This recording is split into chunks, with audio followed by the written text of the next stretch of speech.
قرآن مجید میں اللہ تعالیٰ کا ارشاد ہے ان اللہ و ملائکتہ یصلون علی النبی یا ایھا الذین آمنوا صلوا علیہ وسلموا تسلیما، بے شک اللہ اور اس کے فرشتے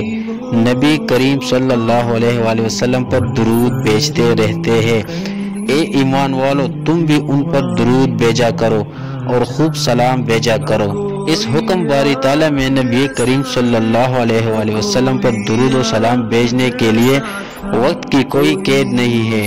اور نہ ہی اذان سے پہلے درود و سلام پڑھنے کی قرآن و حدیث میں کہیں ممانعت آئی ہے۔ حضرت عبداللہ بن عمر بن عاص رضی اللہ تعالی عنہ بیان کرتے ہیں کہ انہوں نے رسول اللہ صلی اللہ علیہ وآلہ وسلم کو فرماتے ہوئے سنا، جب تم مؤذن سے اذان سنو تو وہی کلمات کہو جو وہ کہتا ہے،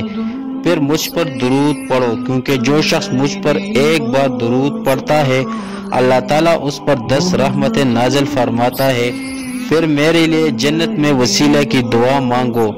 کیونکہ وہ جنت کا ایک ایسا مقام ہے جو اللہ تعالیٰ کے بندوں میں سے صرف ایک بندے کو ملے گا، اور مجھے امید ہے کہ وہ شخص میں ہوں گا، اور جو شخص میرے لیے اس مقام کی دعا مانگے گا اس کے حق میں میری شفاعت واجب ہو جائے گی۔ اس حدیث مبارکہ میں اذان کے بعد درود پڑھنے کا حکم ہے، لیکن پہلے پڑھنے کی ممانعت نہیں ہے، لہٰذا اذان سے پہلے پڑھنے میں کوئی بھی حرج نہیں ہے، کیونکہ منع کی کوئی دلیل نہیں ہے۔ اگر کوئی پہلے پڑھ لے تو باعث برکت ہے، نہ پڑھے تو وہ گناہ نہیں ہے، لیکن بعد میں نہ پڑھنا حکم رسول صلی اللہ علیہ وآلہ وسلم کے خلاف ہے۔